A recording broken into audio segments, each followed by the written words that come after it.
बिस्मिल्लाहिर्रहमानिर्रहीम। अस्सलाम वालेकुम नाजरीन।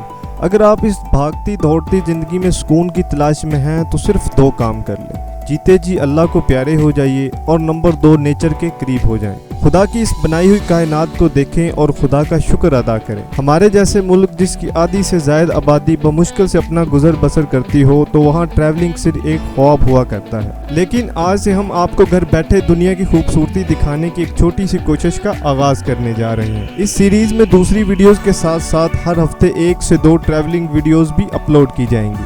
आज की वीडियो में जिस जगह को हम एक्सप्लोर करेंगे वो है स्विट्ज़रलैंड का एक छोटा लेकिन इंतहाई खूबसूरत टाउन ज़रमत।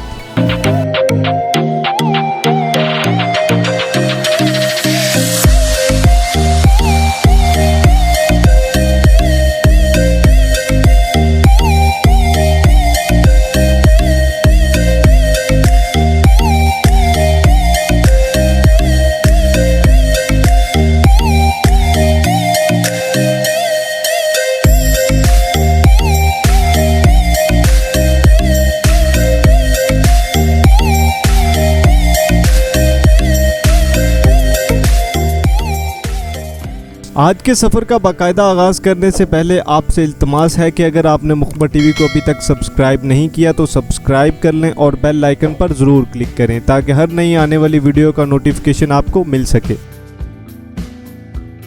स्विट्ज़रलैंड खूबसूरत आबशारों, दिलकश वादियों और ऊंचे पहाड़ों पर मुश्तमिल एक यूरोपीय मुल्क है। सरकारी नाम स्विस कॉन्फेडरेशन है जबकि इसका कुल रकबा 41,285 मुरब्बा किलोमीटर है। 39,997 मुरब्बा किलोमीटर पर खुश्की जबकि 1,288 मुरब्बा किलोमीटर पर पानी है। स्विट्ज़रलैंड के जनूब में इटली, शिमाल में जर्मनी, मशरक में ऑस्ट्रिया और जबकि मगरब में फ्रांस है। स्विट्ज़रलैंड का कोई अपना समंदर नहीं, ये एक लैंडलॉक मुल्क है। स्विट्ज़रलैंड की आबादी तकरीबन 85 लाख नफूस पर मुश्तमिल है। दिलचस्प बात यह है कि स्विट्ज़रलैंड का दारुल हुकूमत एक छोटा सा शहर बर्न है। ताकत के तवाज़ुन को बरकरार रखने के लिए सनती शहर ज़्यूरिख और आलमी शोहरत याफ्ता शहर जेनेवा को दारुल हुकूमत नहीं बनाया गया। चूँकि हम यहाँ सिर्फ तफरीह के लिए आए तो हमें इससे ज़्यादा जानने की ज़रूरत नहीं है। स्विट्ज़रलैंड में जो जगह हमारा मरकज़ निगाह होगी वो है एक छोटा सा टाउन ज़रमत। ज़रमत स्विट्ज़रलैंड के जनूब मगरबी सरहद का एक छोटा सा टाउन है। इसके और इटली के दरमियान एक पहाड़ हायल है।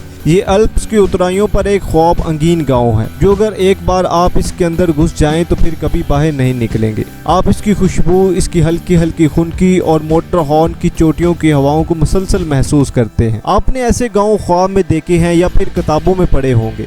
ये प्याले की तरह चारों तरफ से पहाड़ों में घिरा हुआ है। ये कार फ्री टाउन है। गाँव में किसी किस्म की कार की इजाज़त नहीं। टाउन की तंग गलियों में बैटरी से चलने वाले रिक्शे या फिर बग्गियां चलती हैं। गांव के साथ साथ दरिया बहता है और इस दरिया के दोनों किनारों पर ज़रमत आबाद है। गांव के 95% घर लकड़ी से बने हैं। इनके फर्शों पर चलने की आवाज़ें हमसायों तक महसूस होती हैं। आप 15 मिनट में पूरे गांव में फिर लेते हैं। सेंट्रल स्ट्रीट के दोनों जानब यूरोप के मशहूर ब्रांड्स की दुकानें हैं। छोटी गलियों में चाय खाने, कॉफ़ी शॉप्स और पब हैं। शाम के वक्त गांव में खुनकी हो जाती है और लोग अंधेरे में आहिस्ता आहिस्ता चलते हुए किसी न किसी कॉफ़ी शॉप या पब में घुस जाते हैं। गांव जल्दी सो जाता है, चुनाचे सूरज डूबने के 1-8 घंटे बाद गलियां सुनसान हो जाती हैं और गांव में इस कदर सुनाटा होता है कि आपकी आवाज़ गांव के दूसरे हिस्से तक सुनाई जाती है।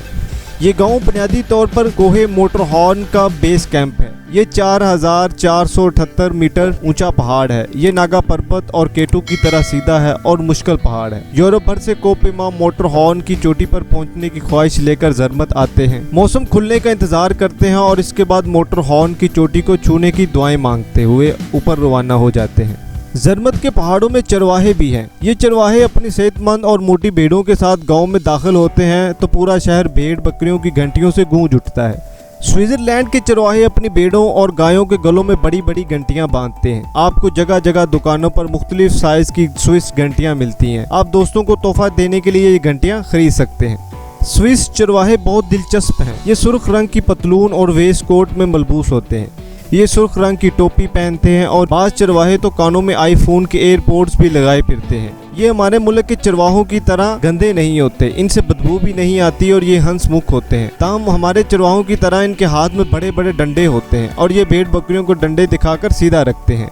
हुकूमत ने इनकी मदद के लिए पहाड़ों पर वॉशरूम्स भी बना रखे हैं और इनके लिए कैंप साइट्स भी हैं। ये लोग भेड़ें और गायें चराते हैं और इन कैंपिंग साइट्स पर आराम भी करते हैं। हुकूमत ने भेड़ों को कुदरती आफतों से बचाने के लिए पहाड़ों पर बाड़ें लगा रखी हैं। ये बाड़ें भेड़ों को नीचे गिरने से बचाती हैं। चरवाहों के पास मोबाइल फोन्स भी हैं। ये किसी इमरजेंसी की सूरत हाल में पुलिस को कॉल कर सकते हैं और मकामी पुलिस हेलीकॉप्टर पर इनकी मदद के लिए पहुंच जाती है। जरमल से रोजाना गवर्नर ग्रोट तक ट्रेन चलती है। ये ट्रेन हर आधे घंटे बाद रवाना होती है और मुसाफिरों को 38 मिनट में गवर्नर ग्रोट ले जाती है। गवर्नर ग्रोट पहाड़ों की इंतहाई बुलंदी पर एक प्लेटफॉर्म है। इस प्लेटफॉर्म की चारों तरफ अल्प्स की 18 बुलंद तरीन चोटियां हैं। ये चोटियां 13,000 फीट से बुलंद हैं। इन पर जिंदा ग्लेशियर्स हैं। आप इन ग्लेशियर के दरमियान खड़े होकर हैरान रह जाते हैं। आपके ऐन सामने मोटर हॉर्न की चोटी होती है और इसके बाद जूं आप दाएं से बाएं देखते जाते हैं, आपके सामने एक से एक बुलंद चोटी आती जाती है।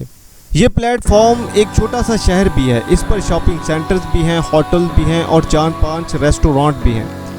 इनका दर्जा हरारत बाहर के बरक्स मोतदिल है। इस प्लेटफॉर्म से ग्लेशियर और चोटियों की तरफ रास्ते भी जाते हैं। दुनिया के इस हैरान कुन मकाम पर इन लोगों ने 1889 में ट्रेन पहुंचा दी थी। आप तसव्वुर कीजिए ये लोग हमसे 122 साल पहले कहाँ थे।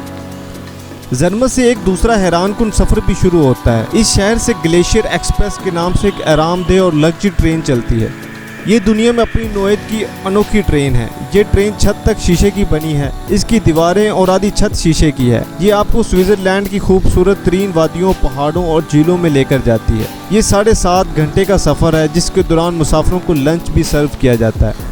लंच के लिए ट्रेन में शानदार वेटर्स हैं। ये आपके सामने मेज़ खोलते हैं, मेज़ पर टेबल क्लॉथ बिछाते हैं, टेबल क्लॉथ पर छुरियां, कांटे रखते हैं और गिलास सजाते हैं। इसके बाद लंच का सिलसिला शुरू हो जाता है। ये लंच भी एक नाकाबिले फरामोश तजर्बा है। ट्रेन चल रही है। आपके दाएं और बाएं जानब बुलंदो बाला पहाड़ है। पहाड़ों पर पाइन के ऊंचे ऊंचे दरख्त हैं। दरख्तों के दरमियान लकड़ी के हट्स हैं और हट्स के साथ भेड़ें बैठी हैं। इन सब के नीचे एक तवील नीली झील है और इस झील के साथ साथ एक ट्रेन चल रही है और इस ट्रेन में आप लंच कर रहे हैं। ये एक ऐसा रोमानवी मंजर है जो हमेशा हमेशा के लिए आपके ज़हन का हिस्सा बन जाता है। आप चाहें भी तो इससे अपना ताल्लुक नहीं तोड़ सकते। ये ट्रेन कोर के मेन स्टेशन से होती हुई शाम को सेंट मोर्स पहुंचती है। ये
सेंट मोर्स का शहर भी इटली के बॉर्डर पर है। ये भी अल्प्स के सिलसिले पर आबाद है।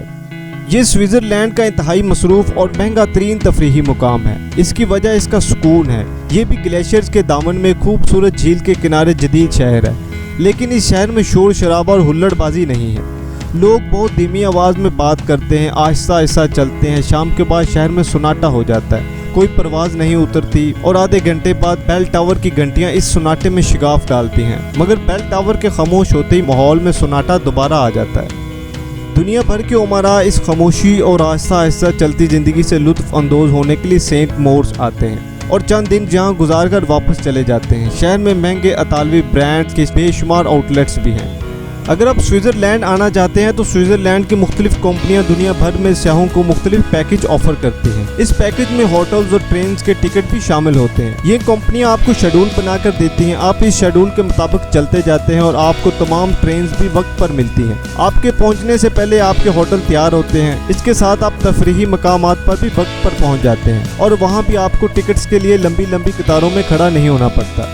स्विट्जरलैंड ने इन फजूल और फालतू पहाड़ों से जन्म लिया, लेकिन फिर इस मुल्क के लोगों ने इन फालतू और फजूल पहाड़ों को सोने की कान बना दिया।